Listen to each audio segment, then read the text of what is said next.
कर्मण्येवाधिकारस्ते मा फलेषु कदाचन मा कर्मफल हेतुर्भूर्मा ते संगोत्स्वकर्मणि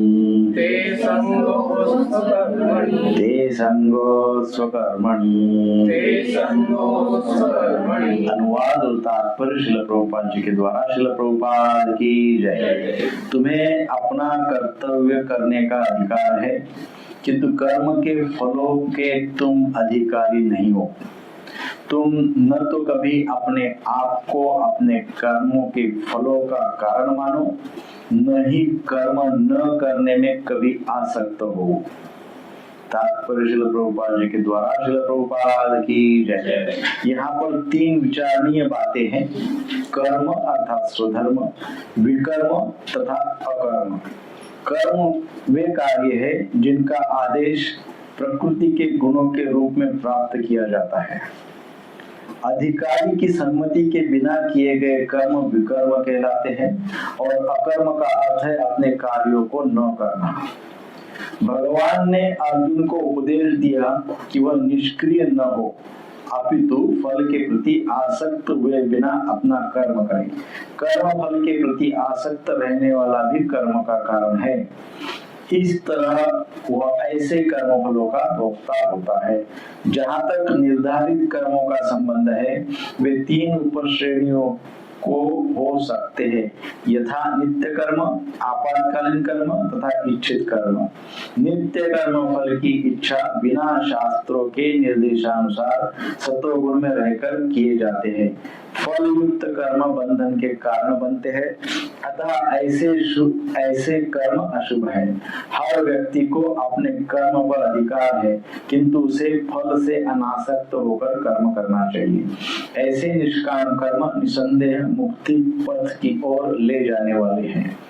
अतएव भगवान ने अर्जुन को फलासक्ति रहित होकर कर्म के रूप में युद्ध करने की आज्ञा दी।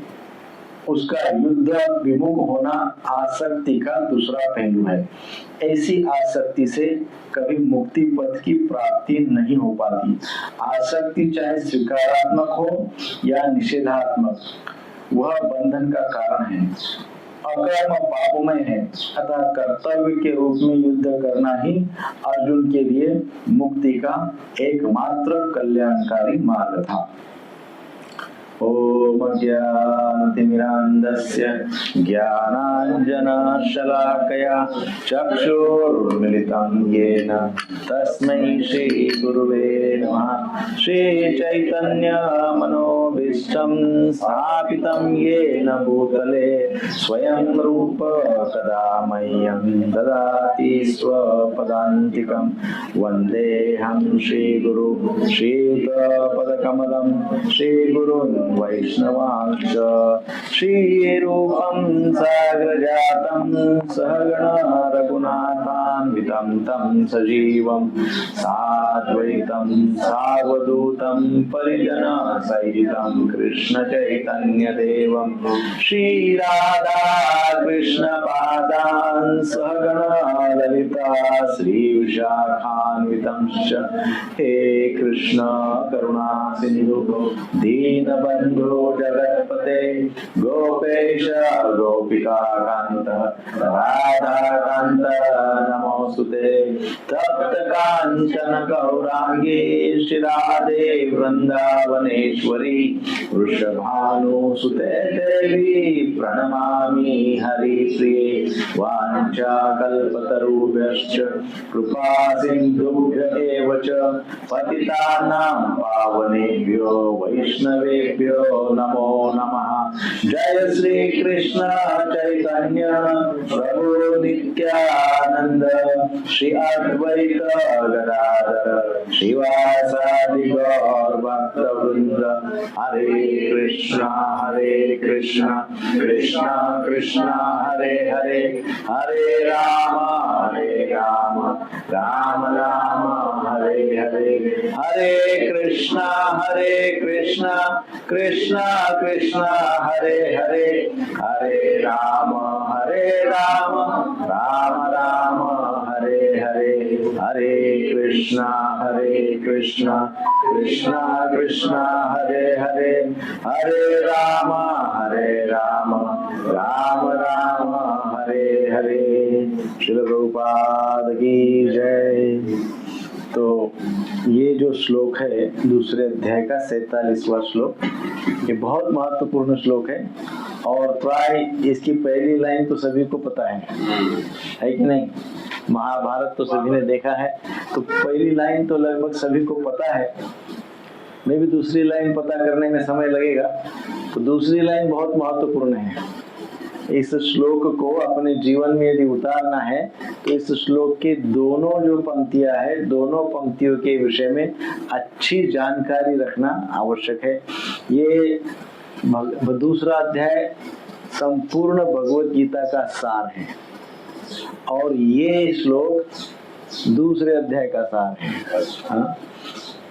क्या कहा है श्लोक में? कर्मण्येवाधिकारस्ते, है ना? यहाँ पे एक कहा गया है, भगवान उपदेश देते हैं कि ये व्यक्ति यदि अपने कर्मों में नहीं बंधना चाहता है तो उसको कैसे कर्म करने हैं, यानी यदि बंधन में नहीं फंसना है तो ऐसे कौन से कर्म है जो हमको बंधन में नहीं फंसाएंगे, है ना?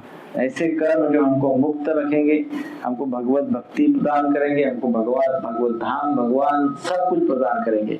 ऐसे कौन से कर्म हैं? तो ऐसे कर्म करते वक्त भाव क्या होना चाहिए, कौन सी चेतना में वो कर्म करने चाहिए। तो इस श्लोक में भगवान ऐसा उपदेश दे रहे हैं जिससे व्यक्ति कर्म तो करेगा लेकिन कर्म में के बंधन में नहीं फंसेगा। कर्म तो करेंगे परंतु कर्म के बंधन में नहीं फंसेंगे। ऐसा बहुत सुंदर उपदेश भगवान इसमें दे रहे हैं। भगवान इस श्लोक में बता रहे हैं कि दो विभाग है, दो डिपार्टमेंट है। एक डिपार्टमेंट कर्म डिपार्टमेंट और एक डिपार्टमेंट फल वाला डिपार्टमेंट। एक है कर्म भाग और दूसरा है फल वाला भाग। तो भगवान इस श्लोक में बोल रहे हैं कर्म जो है वो मनुष्य के अधीन है, हमारे अधीन है कर्म। कर्म हम अपनी मर्जी से कर सकते हैं, है ना?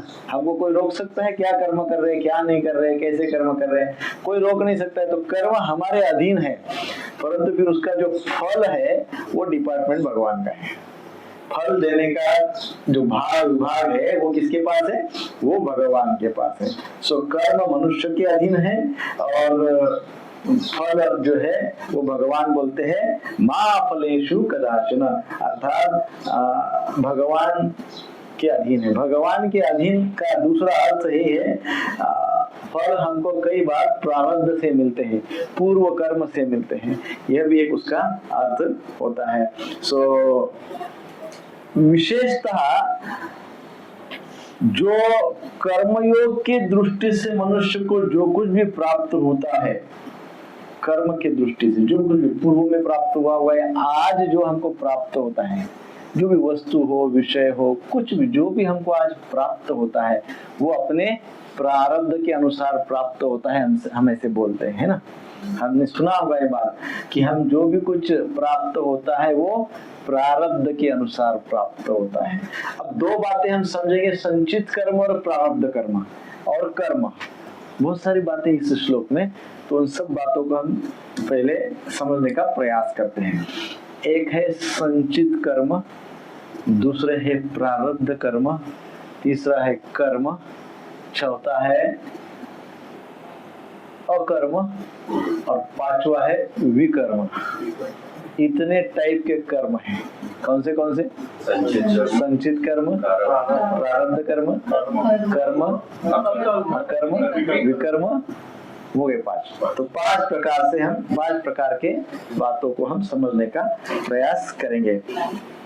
कर्म के दृष्टि से मनुष्य को जो कुछ भी प्राप्त होता है, उससे वो प्रारब्ध से प्राप्त होता है।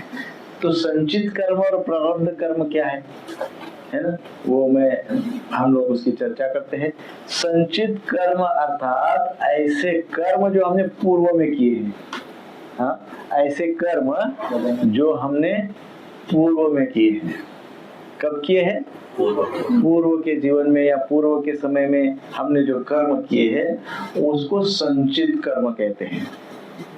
अब ये जो भी संचित कर्म हमने किए हैं वो संचित कर्म के अनुसार हमको उसके फल भी मिलेंगे, है कि नहीं? फल भी मिलेंगे। कई बार हमको एक प्रश्न पूछते हैं लोग, आपके मन में ये प्रश्न आया होगा या आता होगा, बहुत कॉमन प्रश्न है। हमको भगवत गीता के क्लास में ये प्रश्न पूछा ही जाता है, कंपल्सरी पूछते हैं लोग ये प्रश्न। प्रश्न है, अच्छे लोगों के साथ बुरा क्यों होता है और बुरे लोगों के साथ अच्छा क्यों होता है कि नहीं? ये प्रश्न है कि नहीं, मन में आता है। तो ये उत्तर इस श्लोक में भगवान देते हैं। अच्छे लोगों के साथ बुरा क्यों होता है, बुरे लोगों के साथ अच्छा क्यों होता है, ये सब सोचने वाली बात नहीं है। बात ये कि जिसका जैसा संचित कर्म होगा और संचित कर्म से जैसा प्रारब्ध बनेगा उसके अनुसार उसको फल मिलेगा, है ना? तो संचित कर्म, प्रारब्ध कर्म और क्रियमान कर्म, कर्म अर्थात क्रियमान कर्म अर्थात भगवान के उपदेशों के अनुसार किए हुए कर्म। तो संचित में हमने क्या बोया है? आम की गुठली बोई होगी तो अभी हमको आम खाने को मिलेगा, और संचित में हमने बबूल का बीज बोया होगा तो अब हमको कांटे चुभेंगे। तो हमने पूर्व में क्या किया है उसके अनुसार हमारी वर्तमान स्थिति हमको प्राप्त होती है। तो अब वो भी, उसमें भी बड़ा फाइन, बहुत ही सूक्ष्म अंतर है, सूक्ष्म भेद है कि पूर्व में हमने जो भी पूर्व में हम करते हैं वो संचित हो गया। अब संचित कर्म के फल भी बन रहे हैं, संचित कर्म के फल भी बन रहे हैं, लेकिन वो फल अभी कच्चे हैं। कैसे है? पेड़ को लगा हुआ है, कच्चा है, फल कैसे है? कच्चे हैं। वही कच्चे फल धीरे धीरे धीरे पकने लगते हैं समय के प्रभाव से। जब वो कच्चा फल पक जाता है, जब वो पेड़ पे फल पक ही जाता है तो फिर तो उसको खाना ही पड़ेगा, है कि नहीं? जब फल पक जाता है तो उसको खाना ही पड़ेगा। वो जो पका हुआ फल है उसको बोलते हैं प्रारब्ध। क्या बोलते हैं? किसको बोलते हैं? पका हुआ फल। संचित कर्म का फल कच्चा फल मिलेगा कभी ना कभी। ऐसे कर्म किए हैं तो उसका फल भी कभी ना कभी मिल जाएगा, वो है संचित कर्म। परंतु वो संचित कर्म फलों का प्रारब्ध बन गया। वो संचित कर्म का फिर क्या बन जाता है? प्रारब्ध बन जाता है। हाँ, प्रारब्ध बन जाता है, मतलब वो कर्म फल क्या हो गया? अभी पक गया। अब उसको टाल ही नहीं सकते, वो खाना ही पड़ेगा। वो पका हुआ फल खाना ही पड़ेगा।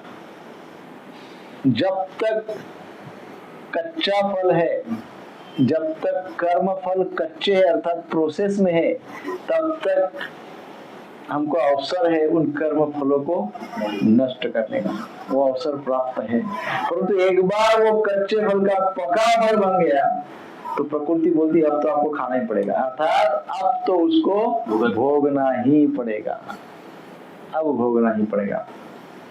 तो जब तक संचित कर्म के स्तर पे सारे कर्म है हमारे पूर्व के, तब तक हम उन सारे संचित कर्मों को नष्ट कर सकते हैं।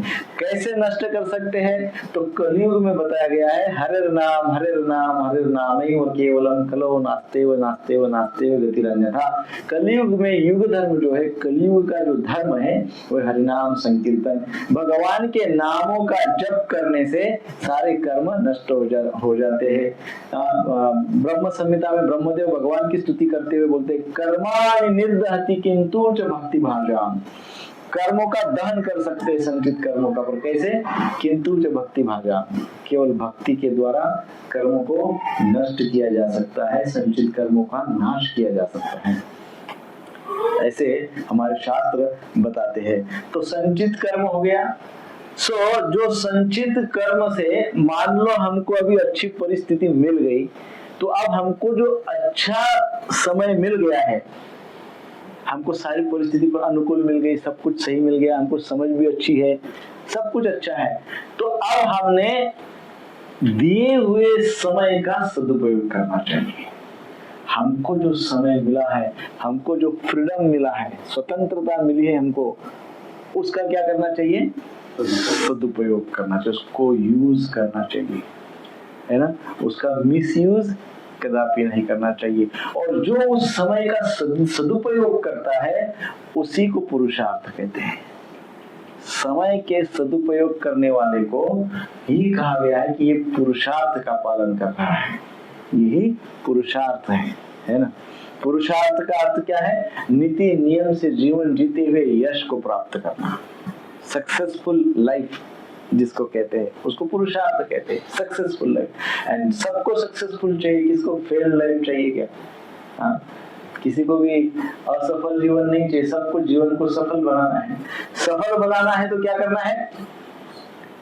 सफल बनाना है तो क्या करना है? अपने समय का सदुपयोग करना है ना। और दूसरी बात है, हमने जो पूर्व में बोया है तो हमको तो किसी को पता ही नहीं है क्या बोया है, वो तो केवल भगवान जानते हैं हमने पूर्व में क्या किया है। लेकिन लेट अस अंडरस्टैंड, चलो समझते हैं हमने कुछ गड़बड़ की करके रखी होगी, कुछ तो मिस्टेक की होगी, कुछ तो अनर्थ रखे होंगे, कुछ तो किया ही होगा। तो इसलिए हम क्या करते हैं? इसलिए हम भक्ति करने के लिए भगवान हमको प्रवृत्त करते हैं। भगवान बोलते कर्म फल हेतु घोरमा, ये सारे कर्म फल का डिपार्टमेंट मेरे पास है, इसलिए तुम वो सब मेरे पे छोड़ दो। अर्थात क्या करो? कर्म तो करो, लेकिन भक्ति युक्त कर्म करो और मेरे पे सब छोड़ दो। क्योंकि वैसे भी नहीं भी छोड़ोगे तो भी मैं ही फल देने वाला हूँ, और छोड़ोगे तो भी मैं ही फल देने वाला हूँ। तो बेस्ट क्या है? मेरी भक्ति करो, अर्थात मेरा स्मरण करो, मेरे पे कर्म फल छोड़ दो और तुम कर्म करते रहो। इस चेतना में कर्म करते रहो कि फल भगवान देने वाले हैं। इस कॉन्शियसनेस में भक्ति करो, कर्म करो कि फल भगवान देने वाले हैं। सो कर्म योग की मुख्य बातें क्या है? कर्म योग स्पेशली अपने कर्तव्य के द्वारा दूसरों के अधिकारों की रक्षा करने के लिए बताता है। कर्मयोग क्या बोलता है? व्हाट इज कर्मयोग? कर्मयोग अर्थात अपने कर्तव्यों के द्वारा दूसरों के अधिकार की रक्षा करो। हमारे कर्तव्य क्या है? हमारे कर्तव्य ऐसे है कि जिससे दूसरों के अधिकारों की भी रक्षा होती है और हमारे कर्तव्य भी पूर्ण हो जाते हैं। और फिर जो कर्म फल है वो कर्म फल भगवान को अर्पण करना। भगवान को अर्पण करने का भाग ये है कि भगवान ही कर्म फल देने वाले हैं, इस भाव से कर्म करना है। जब व्यक्ति दूसरों के अधिकार के लिए कर्म करता है तो उसको स्वयं को क्या बेनिफिट होता है? जब दूसरों के अधिकार के लिए, हम तो अपने अधिकार के लिए कर्म करते हैं, ये तो समझ गए भाई, ये तो हमारा अधिकार है, ये तो मेरा अधिकार है, ये तो मेरा अधिकार के लिए तो हम बिल्कुल लालायित है, अपने अधिकार के लिए। परंतु क्या दूसरों के अधिकार के लिए हम ऐसे कर्म करते हैं? दूसरों के अधिकार के लिए कर्म करने का अर्थ है सेवा। किसी दूसरों के अधिकारों का हनन न हो और मेरे कर्तव्य कर्म भी हो जाए, इस प्रकार से जो व्यक्ति सोचता है तो वो व्यक्ति क्या करता है? वो व्यक्ति कुछ समय के पश्चात उसको ये भौतिकता के प्रति लोभ नहीं रहता है, वो लोभी नहीं बनता है, वो निस्वार्थ बन जाता है, वो भगवान को प्रिय बन जाता है, वो भक्ति करते रहता है और भगवान भी उसको यश प्रदान करते हैं। जब व्यक्ति इस प्रकार से कर्मफल अर्पण करता है, दूसरों के अधिकारों की रक्षा करता है, तब वो व्यक्ति क्या हुए? भगवान को प्रिय हो जाता है। क्यों? कि भगवान ने जिस प्रिंसिपल का, भगवान ने क्यों ये संसार बनाया होगा?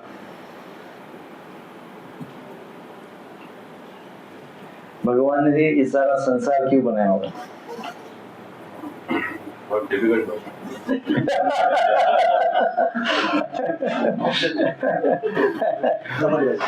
कभी सोचा होगा कि इतना सारा झमेला, समुद्र बनाया, वायु, अग्नि, जल, आकाश, पृथ्वी है, इतना सब कुछ बना दिया, क्यों बनाया होगा? भगवान ऐसे टाइम पास के लिए तो कोई काम नहीं करते हैं। किसी भी कार्य को भगवान टाइम पास के लिए नहीं करते, भगवान उसके पीछे कुछ ना कुछ प्रयोजन है। What is the principle? What is the principle? एक हमारे अपग्रेडेशन के लिए हमारे अपग्रेडेशन के लिए। टेस्ट हाँ, टेस्ट के लिए, मतलब कहते हैं हमारी परीक्षा लेने के लिए। कई बार लोग उत्तर हमको कई बार एक उत्तर बहुत कॉमन मिलता है और बहुत लोग वही सही उत्तर समझते हैं। सब लोग बोलते हैं कि हमारे लिए। संसार बना है किसके लिए? हम सबके लिए बनाया है ना। भगवान बोलते हम यहाँ पे आए हैं, खूब एंजॉय कर रहे हैं, तो वे एंजॉय कर रहे हैं, हम आए हैं कर रहे हैं, तो फिर हमारे लिए बना है ये। भगवान ने हमारे लिए, भगवान के दान से हम आ गए नीचे, तो भगवान ने सोचा बेचारा क्या करेगा ये नीचे जाके, तो इसके लिए कुछ व्यवस्था करनी पड़ेगी। तो भगवान ने संसार का निर्माण किया हमारे लिए, ऐसा समझ है। परंतु शास्त्र के दृष्टि से इस श्लोक के अनुसार भगवान ने सारे संसार का, सारे प्रकृति का निर्माण उनके स्वयं के लिए किया है। क्योंकि भोक्ताराम यज्ञ तपसा सर्वलोकम महेश्वर, भगवान ही कंट्रोलर है, भगवान ही नियंता है, भगवान ही भोक्ता है। तो ये भाव से यदि हम यहाँ पे कर्म करते हैं कि ये सृष्टि वगैरह जो भी कुछ है, भगवान ने एक घर बनाया है अपने लिए। हम जैसा घर बनाते हैं तो अपने लिए घर बनाते हैं, भगवान ने भी उनके लिए घर बनाया है। उसमें हमको छोटा छोटा काम दे दिया है, ये काम करो, वो काम करो, ऐसा करो, ऐसे करो। हम सेवक हैं। घर भगवान का है, भगवान के घर में हम कौन है? सेवक। हमें फैमिली भी चाहिए। हाँ, तो वैसे हमको सबको कुछ ना कुछ ड्यूटी दी गई है, क्रिया कर्म दिए हुए हैं। हम वो अपने अपने कर्म करें, हम अपने अपने सारे सेवाएं करें, और जो जिसके कारण घर के जो स्वामी है वो प्रसन्न हो जाए। घर के स्वामी कौन है? भगवान है। तो यहाँ पे यही उपदेश मिलता है कि हमको भगवान की प्रसन्नता के लिए कर्म करना चाहिए। तो हमने देखा संचित कर्म, हमने देखा प्रारब्ध कर्म। प्रारब्ध कर्म का फल जैसे किसी प्रकार से, जैसे कोई चोर है, उसने चोरी किया, लेकिन पकड़ा ही नहीं जा गया। अच्छा, कितने साल से चोरी कर रहा है? बोले 25 साल से चोरी कर रहा है। 25 साल से चोरी का कर्म कर रहा है, पकड़ा नहीं जा रहा है। अब होता क्या जा रहा है? संचित कर्म एकत्रित होते जा रहे हैं। संचित क्या बनते जा रहा है? चोरी करते जा रहा है, संचित जमा होते जा रहा है। अब एक दिन क्या हो गया? वो संचित कर्मों का प्रारब्ध बन गया, अब पुलिस के हाथ में आ गया, है ना। एक दिन पुलिस ने उसको पकड़ लिया, तब वही संचित कर्म किस में कन्वर्ट हो गया? प्रारब्ध कर्म में। अब उसका प्रारब्ध कर्म हो गया, अब उसको जेल जाना ही होगा। उसमें कोई, अब क्या होता है, कोई कर्म की शिक्षा तुरंत मिल जाती है ना। प्रारब्ध इतना फास्ट बन जाता है कोई कर्म ऐसा है कि तुरंत फल मिल जाता है, तुरंत रिएक्शन, तुरंत फल मिल जाता है।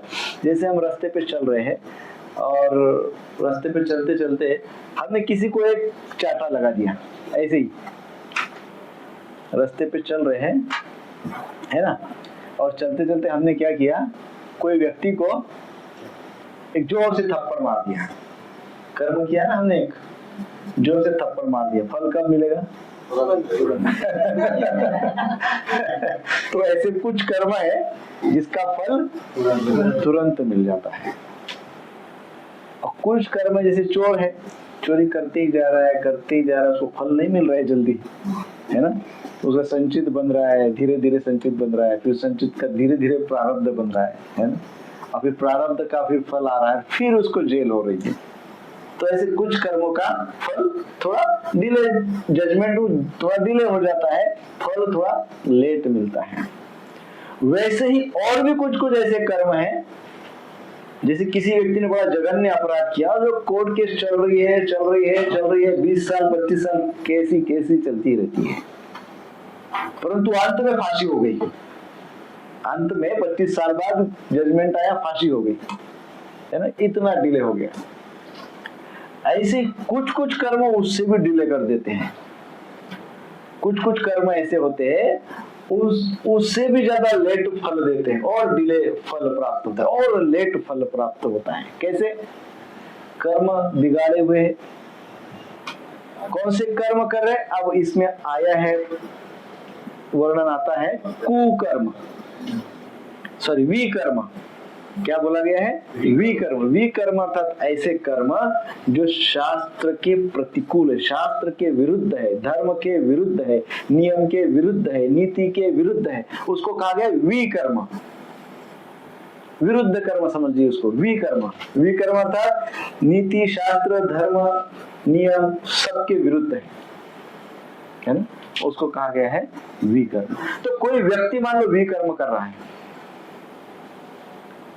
विकर्म ही करते जा रहे हैं, 10 साल भी हो गए, 20 साल भी हो गए, 25 साल भी हो गए, और हमको लग रहा है अरे बैड पीपल जो है फिर भी उनका बहुत अच्छा चल रहा है, बुरे लोगों के साथ बड़ा अच्छा हो रहा है, उनका कुछ हो ही नहीं, कुछ निर्णय ही नहीं हो रहा है, और बैड कर्म करते जा रहे, अकर्म विकर्म करते जा रहे, विकर्म करते जा रहे। जैसे अभी हमने देखा जजमेंट किसी कर्म का बहुत लेट होता है, बहुत कर्मों का जजमेंट तुरंत होता है, किसी का थोड़ा डिले होता है, किसी का बहुत 25-25 साल तक डिले होता है जजमेंट, और कोई कोई तो ऐसे कर्म है कि उसका जजमेंट नेक्स्ट लाइफ में होता है, इतना लेट हो जाता है, इस जीवन में होता नहीं, किसी कारण से उसका जो जजमेंट है कब होता है?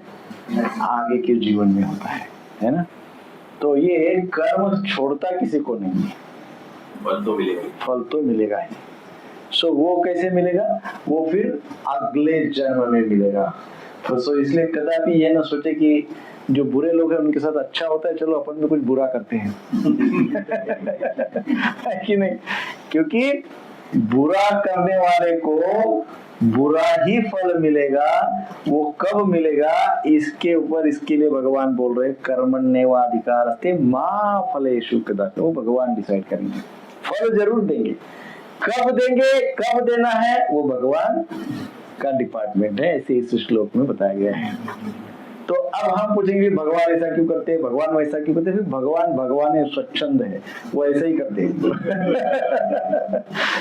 भगवान ऐसा क्यों करते हैं, भगवान वैसा क्यों करते हैं? इसका कुछ होए तो फिर हम पुलिस में कंप्लेंट कर देंगे भगवान की भाई बारिश के समय में बारिश नहीं आ रही, भगवान कर क्या रहे, चलो पुलिस स्टेशन में जाके अर्जी करके आते, भगवान को समझ में ही नहीं आ रहा है।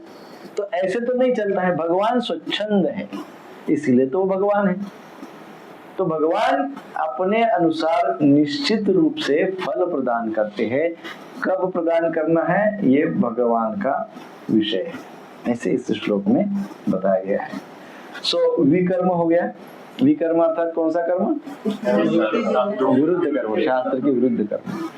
फिर आ गया अकर्म। अकर्म अर्थात लेजी, आलस, कर्म ही न करे, टाले कर्म को, अपनी ड्यूटीज को, अपने कर्तव्य कर्म को टाल देवे, दूसरों के ऊपर थोपने का प्रयास करके अपन आराम से बैठे, है ना। अकर्म, ये हम कई बार आलस्य का लक्षण समझते हैं कि आलस्य के कारण व्यक्ति कर्मों को, अपने कर्तव्य कर्मों को, अपने ऑब्लिगेटरी ड्यूटीज को टालते रहता है। सो ये हो गया अकर्म। कई बार हम देखते हैं ऑफिस में काम करना होता है, तो कोई भी व्यक्ति ऑफिस में जब कर्म करते हैं हम, तो बड़े उत्साह से तो नहीं करते हैं, करते ही कर्म इसलिए क्योंकि फल 1 तारीख को मिलता है इसलिए है कि नहीं? तो उसमें उत्साह नहीं है, उत्साह नहीं है, उसमें भी सोचते कि मेरा थोड़ा काम उसके ऊपर टाल दूं, मेरा काम कम से कम होए, दूसरों का काम ज्यादा से ज्यादा होए, है कि नहीं? तो ये आलस्य का भाव, आलस्य के मोड में कर्म करना, उसको भी अकर्म कहा गया है। कर्म कर रहे हैं लेकिन भाव क्या, कॉन्शियसनेस क्या है? आलस के नहीं करूं तो अच्छा है, कोई और मेरा कर्म कर ले तो अच्छा है। तो ये एक प्रकार से अकर्म है कि नहीं? ये आलस्य से युक्त कर्म है। और फिर बचता है कर्म। कर्म अर्थात हमारा कर्तव्य कर्म, जो हमारे संसारी जीवन में आवश्यक कर्म है, नीति शास्त्र, धर्म शास्त्र के आधारित, जिसमें हम दूसरों के अधिकारों का भी विचार करते हैं, दूसरों के अधिकारों के लिए किए हुए कर्म, उसको कहा गया है कर्म। क्या कहा है? कर्म। तो हमने क्या क्या देखा है? संचित कर्म, प्रारब्ध कर्म, कर्म, है ना। तो कर्म के इतने प्रकार है। फिर इसमें इतना सब जानने के पश्चात क्या करे क्या न करे, नहीं, हरे कृष्ण, जय श्री प्रभुपाद। क्या करे क्या न करे, ये मन में बात आती है। इतना सारा डेफिनेशन है, संचित कर्म, प्रारब्ध कर्म, विकर्म, अकर्म, कर्म, है ना। कोई कोई लोग सोचते हैं कि मुझे करने कुछ नहीं, बस भगवान जब कृपा करेंगे तब होगा सब। वो क्या सोचते हैं, भगवान को दे रहे हरी पलंगावरी बोलते हैं।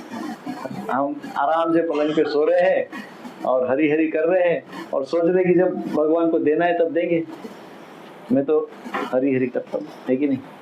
कोई लोग सोचते हैं कि बस कृपा होगी तब फल मिलेगा, कर्म से थोड़ी कुछ होगा, कृपा होगी तब फल मिलेगा।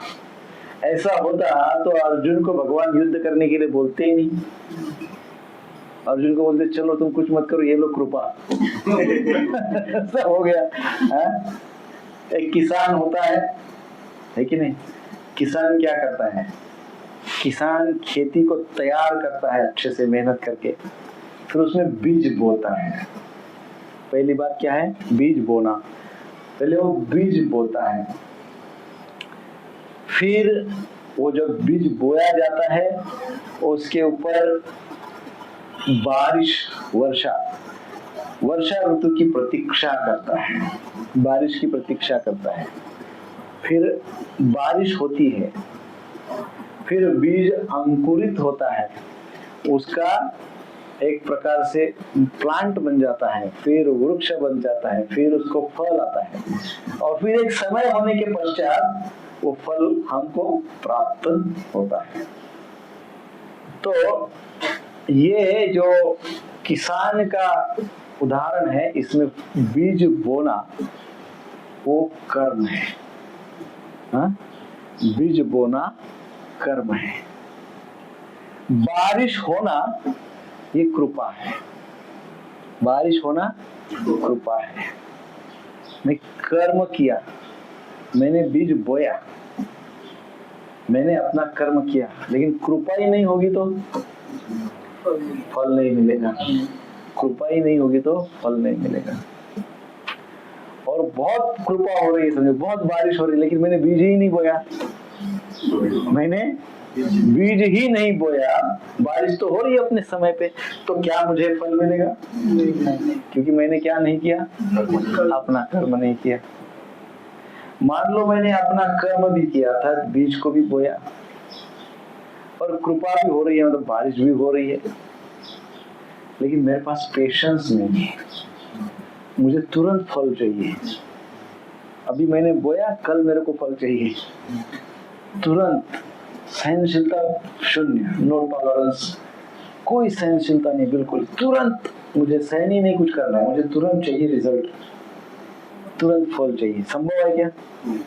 कितना भी कृपा हो जाए, कितने भी अच्छे कर्म हो जाए, समय का एक प्रभाव है कि नहीं। हमारे जीवन में ये एक फैक्टर है, टाइम फैक्टर। वो हमको क्या सिखाता है? टाइम फैक्टर हमको टॉलरेंस सिखाता है, सहनशीलता सिखाता है, पेशेंस सिखाता है। और जो इस टाइम फैक्टर से नहीं सीखता, उसके जीवन में वो बहुत ही अशांत, बहुत ही फुल ऑफ एंजाइटी, आवेग से परिपूर्ण रहता है और सदैव उधेड़ बुन में लगा रहता है कि नहीं।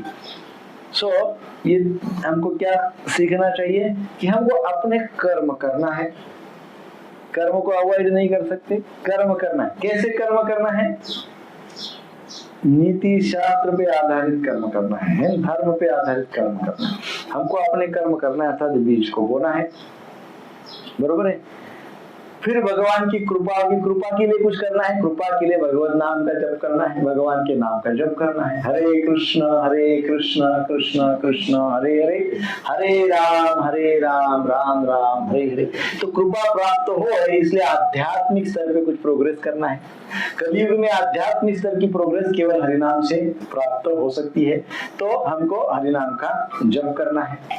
सो पहले अपने कर्म करना है, कर्म करने के साथ साथ हमको आध्यात्मिक स्तर की चेतना जागृत करनी है, डेवलप करनी है, स्पिरिचुअल कॉन्शियसनेस को डेवलप करना होगा। किसके लिए? सो दैट कृपा हो जाए। तो इस प्रकार से कर्म किया, कृपा किया, स्पिरिचुअलाइज कर दिया अपने जीवन को, कर्म को स्पिरिचुअलाइज कर दिया, अपने सारे प्रकार के ज्ञान को स्पिरिचुअलाइज कर दिया, अपने संपूर्ण संसार को स्पिरिचुअलाइज कर दिया। स्पिरिचुअलाइज करने का सादा सरल मार्ग जैसा कि बोला है, केवल भगवान के नाम का रोज जप, दैट्स इट। ये सिंपल है। ये किया, अब क्या हो गया, अब हम प्रतीक्षा भी कर रहे हैं। अब हमारे पास टॉलरेंस भी है, सहनशीलता भी, हम प्रतीक्षा भी कर रहे हैं, पेशेंस है हमारे पास, और पेशेंस के साथ हम प्रतीक्षा कर रहे हैं। तो उस वक्त फिर भगवान हमको योग्य फल प्रदान करते हैं। यही इस श्लोक का अर्थ है। कर्मण्येवाधिकारस्ते, भगवान बोलते हैं तुम्हारा अधिकार केवल कर्म पे ही है। इनमें जो भी फैक्टर हमने देखे हैं, इसमें हमारा अधिकार केवल कर्म पे है। हम भगवान को पे नहीं कहते, भगवान चलो चलो जल्दी जल्दी कृपा करो, ऐसा कर सकते हैं, कह सकते हैं? भगवान के ऊपर हमारा कोई अधिकार है? ए भगवान चलो फटाफट करो, बहुत टाइम हो गया, कृपा करो। ऐसे नहीं कर सकते, क्योंकि चाहे कितने भी नारियल फोड़ो, चाहे कितना भी दान डोनेशन, कितने भी मंदिर में जाके टाइल्स बैठाओ, अमुक करो, क्या क्या करो, हार चढ़ाओ, कुछ भी करो, भगवान उन्हीं के समय पे सब करेंगे, है कि नहीं? यदि भगवान की कृपा चाहिए तो भगवान के साथ हमको रिलेशनशिप बनाना होगा। भगवान को मूर्ख नहीं बना सकते। हम जैसे भौतिक जीवन में क्या ब्राइब को क्या बोलते हैं, घूस देके सारे काम अपने करवा लेते हैं, वैसे ही हम वहां पे भी वही सोचते हैं। वहां पे भी हम वही सोचते हैं। हम एक बार त्र्यंबकेश्वर गए थे, वहां के बहुत विद्वान पंडित जी है, 100 साल की उनकी आयु थी। तो हम ऐसी सभा में ऐसे बैठे थे सब लोग। तो उतने में एक माता पिता उनकी कन्या थी, वो तीनों आ गए और उनसे अपनी कुंडली दिखा के कुछ चर्चा कर रहे थे। बोले हमारी बच्ची है, सुनती ही नहीं है। बच्ची 18-20 साल की होगी, बिल्कुल सुनती नहीं है, हर बात पे झगड़ा होता है। मैं तो बहुत फ्रस्ट्रेट हो गया। और पिताजी बोल रहे थे, माता जी भी वैसी बोल रही थी, हमको समझ में नहीं आ रहा इसका क्या होगा, हर बात को विरोध करती है, किसी का कुछ सुनती नहीं है, बहुत बहुत बहुत। इसका हमने कुंडली दिखाया था, बोले राहु का दोष है, ऐसा सब है, और ये अमुक अमुक विधि करने के लिए बोला है। तो हम यहाँ पे आए हैं, तो पंडित जी ये कुंडली है। और पंडित जी वेरी एक्सपीरियंस्ड, मोर देन 100 साल से ज्यादा का उनका एज था। उन्होंने पूरा कुंडली 1 सेकंड में देख लिया ऐसे। तो कुंडली देखा और उनको कुंडली वापिस किया। बोले आपको क्या लगता है, एक छोटी सी पूजा मैं यहाँ कर दूंगा तो इतना दूर बैठा हुआ वो राहु प्रसन्न हो जाएगा? अरे भाई ये स्वभाव का दोष है। क्या बोले? क्या का दोष है? स्वभाव का दोष है। यहाँ इसका दोष है। वो राहु तो कहाँ के कहाँ है, ये यहाँ जो बैठा है ना, ये इसका दोष है, स्वभाव का दोष है। स्वभाव के दोष को ठीक करो, अर्थात हमारी कॉन्शियसनेस को ठीक करो, हमारी चेतना को ठीक करो, है ना? मैं ये नहीं कह रहा हूँ, गुरुजी भी ये नहीं कह रहे थे कि इन सब बातों को मत मानो। मानिए, वो बातें भी है, वो साइंस है, वो शास्त्र है, परंतु केवल उसी बात को मानना और बाकी सब छोड़ देना, ये एडवाइजेबल नहीं है, ये ठीक नहीं है। उसको करना चाहिए, लेकिन सब कुछ वही है सोच के करे। जैसे कि मान लो उन्होंने सोचा कि अब हम जाके पूजा कर देंगे, मैं भी दो दिन वहां रहना पड़े, गुरु जी को 11,000 रुपए दे देंगे, राहु से ही हो जाएगा। गुरु जी को दे मतलब राहु को ही दे रहे, ऐसा समझो आप।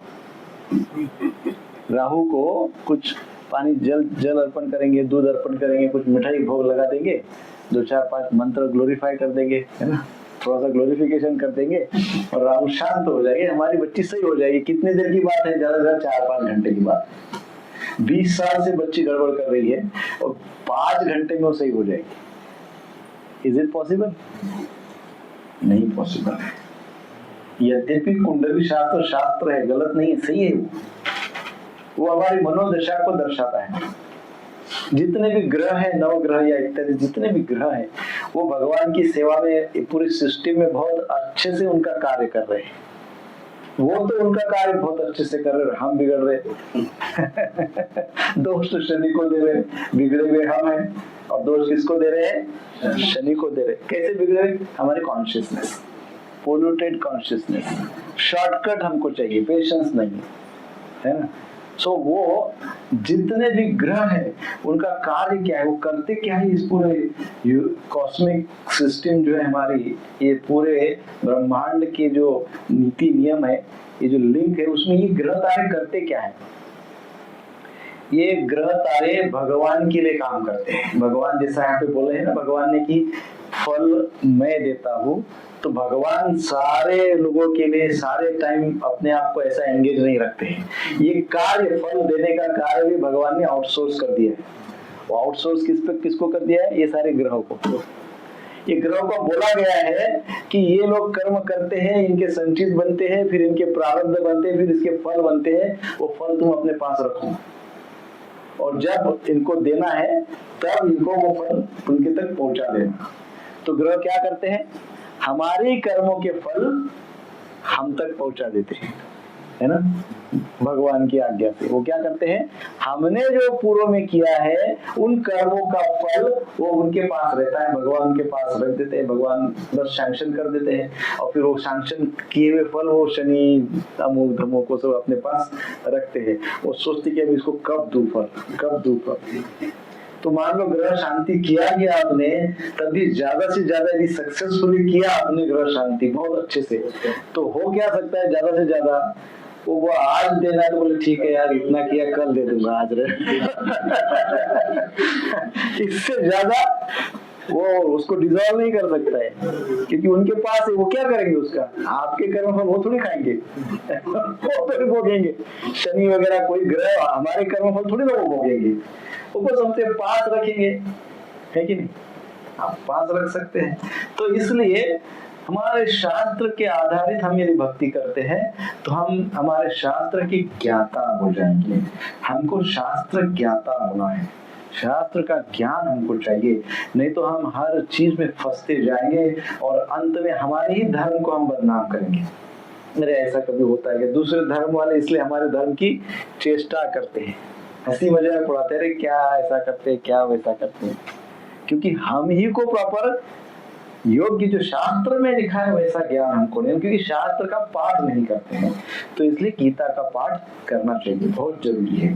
तभी हमको समझ में आएगा कि पूरे ब्रह्मांड में हर व्यक्ति का प्रत्येक घटक का महत्व है। हम लिंक है, एक दूसरे को लिंक करते हैं, इस प्रकार से पूरा ब्रह्मांड चलता है, और वो सारी लिंक शास्त्र में दी गई है। तो हमको इसलिए कहा गया है ना कि भगवान कहते हैं कि कर्म के ऊपर आपका अधिकार है। इसका अर्थ है राइट कॉन्शियसनेस में कर्म करो, है ना। कहा गया है कर्म, कर्म अर्थात शास्त्र आधारित कर्म करो, विकर्म मत करो, शास्त्र आधारित कर्म करो। उसका अर्थ क्या है? हमको कैसे कर्म करना है? राइट योग्य चेतना में कर्म करना है, सारी चीजों का ज्ञान लेकर कर्म करना है, विशेषकर शास्त्र का ज्ञान। अभी भगवान से अर्जुन ज्ञान ले रहे हैं, भगवान से अर्जुन, इस भगवत गीता क्या है? भगवत गीता ये है कि भगवान से अर्जुन ज्ञान ले रहे हैं और भगवान से ज्ञान लेकर युद्ध कर रहे हैं, भगवान के आदेशों का पालन करते हुए युद्ध कर रहे हैं। वो चेतना है। तो हमको भी क्या करना है? हमको भी भगवत चेतना में अपने कर्म करना है, स्पिरिचुअल कॉन्शियसनेस में अपने कर्म करना है। शास्त्र कभी बोलते ही नहीं कि कर्म मत करो, उलट शास्त्र बोलते कि बहुत अच्छे से कर्म करो ताकि 100% सक्सेस मिल जाए, सक्सेस रेट 100%, ऐसे शास्त्र बोलते हैं। ऐसे भगवान इस श्लोक में बोले कर्मण्येवाधिकारस्ते। सो सभी प्रकार के कर्म करने का अधिकार नहीं है, कर्म तो सब करते हैं, केवल अर्जुन ही नहीं कर रहे हैं, है ना। तो क्या इसका अर्थ गीता केवल अर्जुन के लिए है? हमने अभी देखा कि अर्जुन ही कर्म के लिए मनाही कर रहे। अर्जुन बोल रहे मैं तो घबरा गया, मैं तो चिंतित हो गया, मेरे सामने तो अपने लोग हैं, मैं तो कर्म नहीं करूंगा। इसलिए अर्जुन ने सारे अपने शस्त्र छोड़ दिए। हमने पहले अध्याय में विस्तृत वो देखा है सब, और इसलिए अर्जुन भगवान अर्जुन को गीता बोल रहे हैं। तो अर्जुन कर्म नहीं कर रहे, इसलिए अर्जुन को भगवान गीता बोल रहे हैं। हम तो कर्म कर रहे हैं ना, हमको गीता की क्या आवश्यकता है? बरोबर है क्या ये वाक्य? नहीं। बट हमारे धर्म वाले लोग यही बात बोलते हैं, अच्छे कर्म करो, ये सब की क्या आवश्यकता है? हाँ, ऐसा ही बोलते हैं। वो गीता वगैरह तो अर्जुन के लिए थी। हाँ, गीता शास्त्र हमारे लिए तो अर्जुन के लिए था, वो पुराने जमाने का है, पौराणिक है। हमारे लिए थोड़ी, हम तो अपने कर्म करते हैं। हाँ, ऐसा बोलते हैं ना, आपने सुना, मैंने तो बहुत सुना है। तो हम तो अपने कर्म करते, हमको क्या करेंगे? तो क्या ये वाक्य सही है? बाकी सब लोग कर्म कर रहे हैं, इसलिए क्या उनको फिर भगवत गीता की आवश्यकता नहीं है? सभी कर्म कर रहे हैं, हम सब जितने भी बैठे सब कर्म कर रहे हैं, तो हम कर्म तो कर रहे हैं, तो क्या हमको गीता की आवश्यकता नहीं है? फिर ये समझ केवल अपने ही धर्म में है, बाकी धर्मों में नहीं है। बाकी धर्मों के धर्म ग्रंथ पढ़ने की बहुत आवश्यकता है, ऐसा उनके सब लोग बोलते हैं, वो पढ़ते हैं। भगवान से भी ज्यादा उनके धर्म ग्रंथ की पूजा करते हैं। हमारे धर्म में क्या बोलते हैं? कर्म तो हम कर रहे, गीता पढ़ने की क्या आवश्यकता है? कई लोग बोलते हैं हमारा मन तो बहुत अच्छा है, भक्ति करने की क्या आवश्यकता है? लेकिन सो ये हमको भी अलर्ट होना है और अपने सारे बंधुओं को भी हमको अलर्ट करना है, क्योंकि कर्म का अर्थ क्या है? कर्म का अर्थ है शास्त्र के उपदेशों का पालन करते हुए कर्म करना। अर्थात कर्म करने का अर्थ है स्पिरिचुअल कॉन्शियसनेस में कर्म करना। जैसे उदाहरण, एक डाकू है, वो भी सुए का उपयोग करता है। सुरा उपयोग में लाता है ना, वो किस लिए? डाकू के पास सुरा किस लिए होता है? अपने कर्म करने के लिए। क्या कर्म करता है वो? है ना, मारता है, दुख, दूसरों को दुख देता है, ठीक है? और एक सर्जन होते हैं, उनके पास भी सुरा होता है, वो क्या करते हैं? दुख को कम करते हैं, लोगों के दुख को कम करते हैं। और डाकू भी वही सुरा यूज करता है। वो क्या करता है? वही सुरा यूज करता है। उससे क्या करता है? वो लोगों के दुख बढ़ाता है। कर्म तो एक ही है, कर्म तो एक ही है। सूर्य से काटते रहते हैं, सूर्य से चिरफाड़ करते हैं, सूर्य से शरीर को काटते हैं, बरोबर है कि नहीं? दोनों। What is the difference? Consciousness, intentions.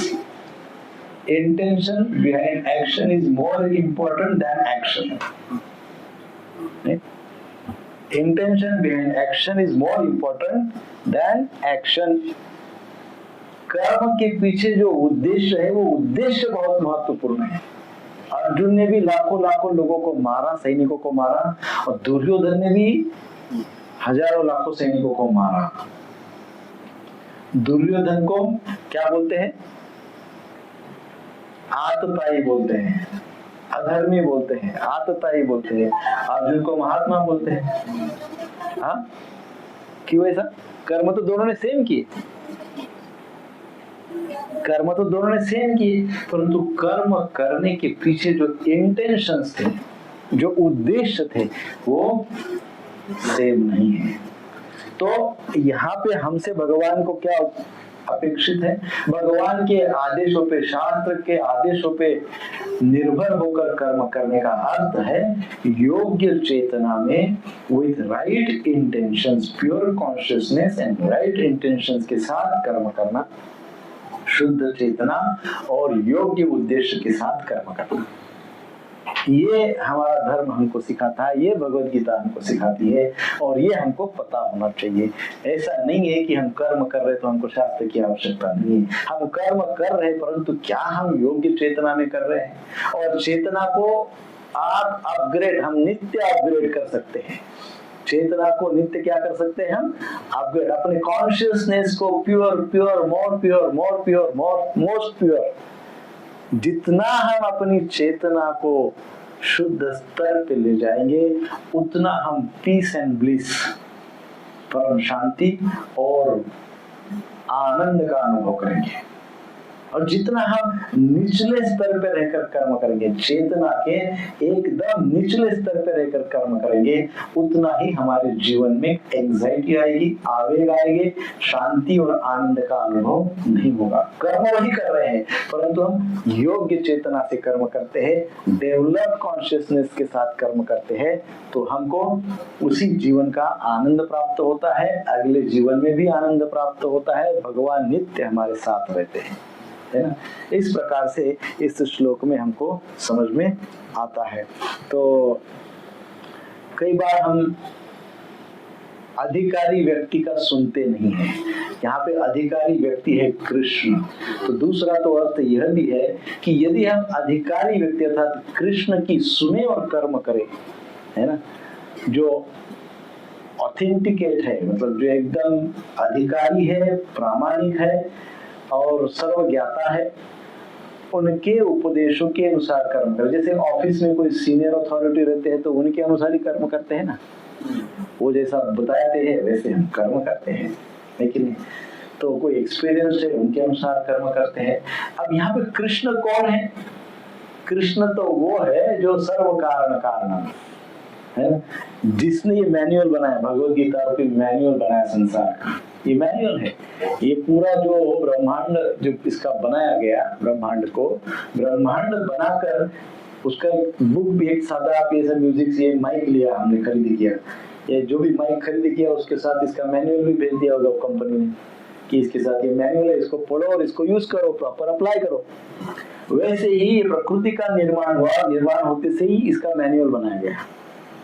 Manual क्या है? भगवत गीता, है ना। इसलिए कहा गया है एकम शास्त्रम देवकी पुत्र गीतम, ये गीता महात्म्य में शंकराचार्य द्वारा की गई स्तुति है। एकम शास्त्रम देवकी पुत्र गीतम, एकम देवम देवकी पुत्र एवं, एको मंत्र तस्य नामानि, और कहा गया है यानि कर्माप्य एकम तस्य देवस्य सेवा।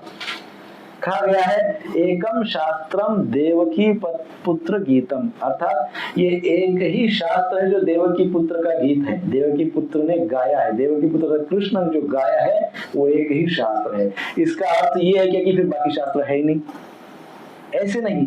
यहाँ पे शंकराचार्य स्थापित कर रहे हैं कि जितने भी हमारे सारे शास्त्र है, वो सारे शास्त्रों का निचोड़ सार केवल एक ग्रंथ में भगवान ने 700 श्लोक में बोल दिया, क्योंकि भगवान को ये पता था कि कलयुग का जो जीव है इसको बहुत फैसिलिटी चाहिए, इसको फैसिलिटी नहीं देंगे तो ये कुछ नहीं करेगा, है कि नहीं, ये बड़ा वीक है, दुर्बल है, तो इसको ज्यादा से ज्यादा सब्सिडी देनी पड़ेगी। इसको बोलेंगे 60,000 वर्षों तक हिमालय में खड़े हो जाओ, नहीं रहेगा, 60,000 वर्ष का जीवन ही नहीं है। चलो 100 वर्ष का जीवन है, 100 वर्ष के जीवन में बोला चलो 1 वर्ष हिमालय में रहो, 100 वर्ष में 1 वर्ष तो भी मुश्किल है, वो भी तपस्या से एक पैर पे खड़ा होकर। 1 वर्ष तो जाने में, चलो 1 दिन खड़े हो जाओ हिमालय में जाके 1 पैर पे 1 दिन भी बहुत मुश्किल है। 1 घंटा भी हिमालय में 1 पैर पे खड़े नहीं रह सकते। अपने घर में एसी लगाया है, यहाँ कंफर्टेबल, यहाँ पे भी 1 पैर पे खड़े नहीं रह सकते। तो तपस्या नहीं कर सकते हैं, ये कृष्ण को पता है।